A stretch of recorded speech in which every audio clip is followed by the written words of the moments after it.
So I'm known for the truth, right? Here comes some more. From the Nutnfancy project to the interweb as a whole, buying gear for a dude is mostly an emotional experience. True, it is. Doesn't mean you can't have some first cool type of thoughts, observations, research, analysis in your gear purchasing. No, I mean, I think most of y'all do. That you research, you go, hey, it makes sense because of this. It'll be perfect because it has this feature. It's this weight. All the stuff I've always talked about through the years, right? But let's be honest. It's like you're in a shoe shop as a lady buying shoes when you're in a gun store, when you're in a knife store. Be honest. It is. And you'll see a knife, a gun, you go, oh, I just got that. I just got to have it. I love it. I love it. I love it. I know. I feel you. There ain't nothing wrong with it. I'm just acknowledging how we are. Now, the reason I do the knife show, the gun show, and the gear show here in TMP when I can is to help that buying process. And like most y'all, having bought it already, it confirms your purchase decision. Most of y'all are like that. Do a review on this. Have you bought it? Yep.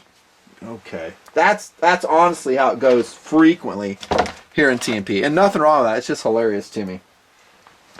These knives I want to put on the table, I don't know if they reach a level to me as being like, oh my gosh, they are so excellent for me personally, but they're good. And they're from Gerber. Can you believe it? No, I can't, Nutnfancy. You never review Gerbers. Well, I wouldn't say never. I do once in a while, but it's been a while. I'm not going to lie to you. It's been a while. Maybe 5 total Gerbers, because most of them just fall flat with me. They're just like, I've gone to SHOT Show wading through the Gerber booth, and most of them are hunting knives, old-fashioned, not updated designs. You get it. I'll leave it at that. This one isn't, though. I like it. It's an auto knife. It's to Propel. Saw the title. And I have 2 colorations for you. Here comes the first in OD. And yeah, I did kind of flip it when I rocked it out. And here comes a tan. I'll talk about that. Auto knife, super quick. Do you need an auto? What have I always said?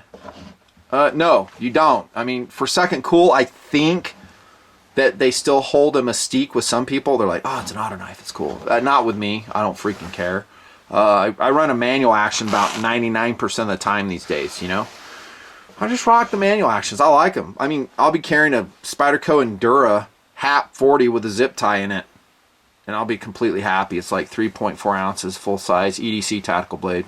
Done. But for second cool, hanging out, in collection, something I enjoy, yeah, I still have quite a few autos, to be honest with you. A lot. Some of which, or most of which, are serving as cast members here for the knife show. So I roll them in on the table. It's fun to see them in person. Yeah, they're cool. So these are autos. I'm going to start off with this. How fast are they? Well, I'll give them maybe medium speed deployment. They're okay. You got to kind of watch it, though. If you hold the button down on some of these, if you don't release it quick enough, it'll rebound and not lock. So I did do that once or twice. There it is right there. See that? So you just got to pop the button and release it, so the plunge lock can engage. There's some other blades like that, but this, see there, that one did it too. So that's a downside. I'm just sharing you what it is. This one's having a real issue with it.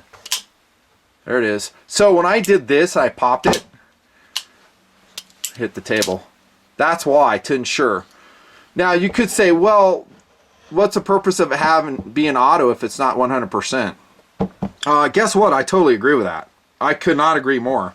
Because just because I have it on the table, you're not going to see that with like an assisted opening knife.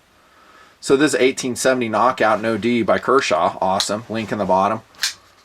You don't have any problems. No rebound problems on that. And it's just as fast as an auto. See what I'm saying? For first cool, do you need an auto? Now, one thing I got to say that I did not tweak these and like loosen the pivot or lube them. But it is what it is. There's some issues here. There you go. So if I give it just a little bit of pop, it still didn't lock. Well, I'm leading off with that though because it is a concern of mine. Like I said though, I didn't tweak it. And maybe they do seem stiff out of the box, honestly. Right here, there's rub. So loosen that up to make sure it's a double-sided pivot adjustment. I think it is. And you can play with it and get it right.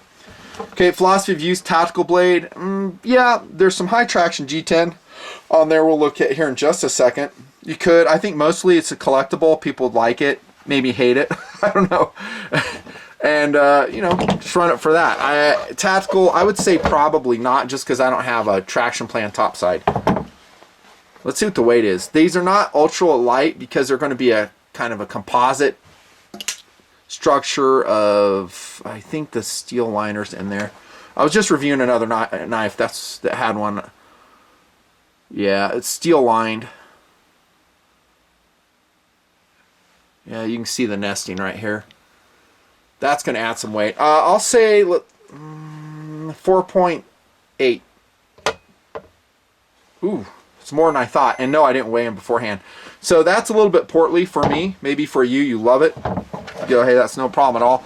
But there's a lot of other autos that actually I'm getting ready to post another review on a Kershaw auto that I would buy over this. No problems at all day long. They feel kind of heavy to me in hand. A little bit heavy feel, but okay. It's not the end of the world. The steel on these, on the Gerbers, is S30V. So that's an upgrade. It's not Gerber's mystery steel. That's one reason I kind of avoided, another reason I avoided some Gerbers in the past. Do you guys like the Tanto blade shape? I have actually warmed up to it over the years. As a tactical blade, in other words, as a fighting knife, I think it's very effective.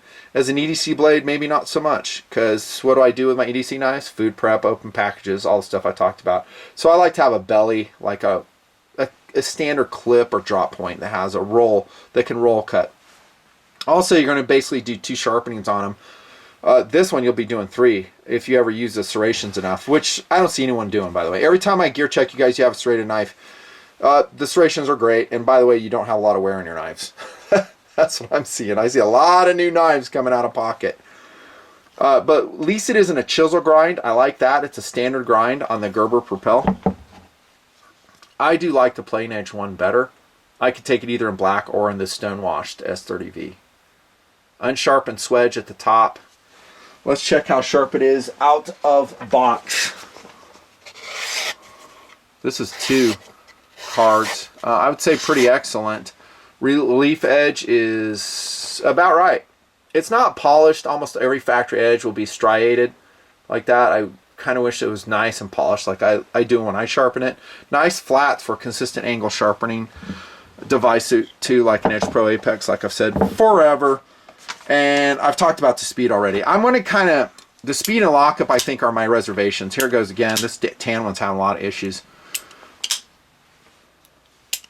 You could send it back to Gerber and say, hey man, tune this knife for me so it locks every time. I bet you they get it right, because they have all the knife companies have great customer service. This one's having a lot of issues. Look at that. It's kind of embarrassing, to be honest with you. It's embarrassing. For the knife, I didn't build it. Yeah, that one has issues too. It is what it is. So lockup, once it does finally deploy, is good. Tight.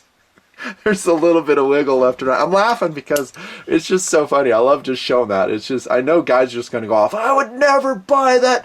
It freaking doesn't lock up. Calm down. It's just a knife. But I agree.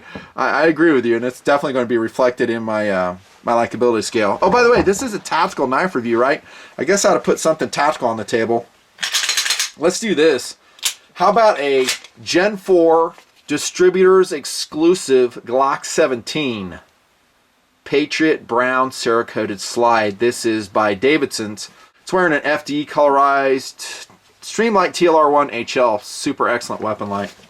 Really nice. Kind of more on the firepower equation for lights. It's 800 lumens. Damn, son. Sick. Yeah, I should put that up there earlier. I don't know why I didn't. It's up there now. It's a cool gun. I love the Glock. Still, back to the knife review, I guess. Ergonomics are good, but like I said, there's no ramp up here. There's no gimping. So that's not great. The handle is high traction G10. It reminds me of the SIG Tax that I reviewed when I first started TMP. It's basically the same material. It's not pillar constructed. It has, I believe, an aluminum backspacer back here, lanyard hole right here. Torx constructed, so you could take it apart. I wouldn't. I don't like buttons that are just this far out because I don't like using my safeties. It does have a safety right here. I like a little bit of recessing. The good thing is you can find it quickly if you want. And let's see if it locked up. Hey, it locked up that time. Woo! What a win. I don't like safeties, but I never use them. This one I might though, just because the button is so exposed on it. How about the clip? It's pretty excellent actually on the Gerber Propel. I wouldn't say it's lowrider clip, but it's pretty good. It's not bad. I like both of the colors, and I like the looks of the knives too. I think both the knives are super good looking. They're very, I don't know, mean looking. Let's see if it locked up. Oh, almost. I bet you'd do so much better if I would have lubed it first. But I shouldn't have to do that out of box. Sorry, I shouldn't. Durability would be great. The price on these is going to be about $1.30, which for a USA produced auto knife is in the ballpark. That's actually a pretty good deal. We have seen some other ones come in at that price range lately here in the knife show. Some ones that I would probably prefer over here, over the Propel, to be totally honest with you guys. I would. This one's a little bit too heavy for me. It has a plunge lock, locking problem apparently, which I think could be fine-tuned out. But you know, is it my ultimate knife for that I dream about and gets me excited in the knife store? For me, probably not. But nevertheless, good on Gerber for doing an updated, modern, tactical automatic blade, and they deserve some credit for it. I'm pretty sure the locking problem could be solved, but who knows? Maybe not.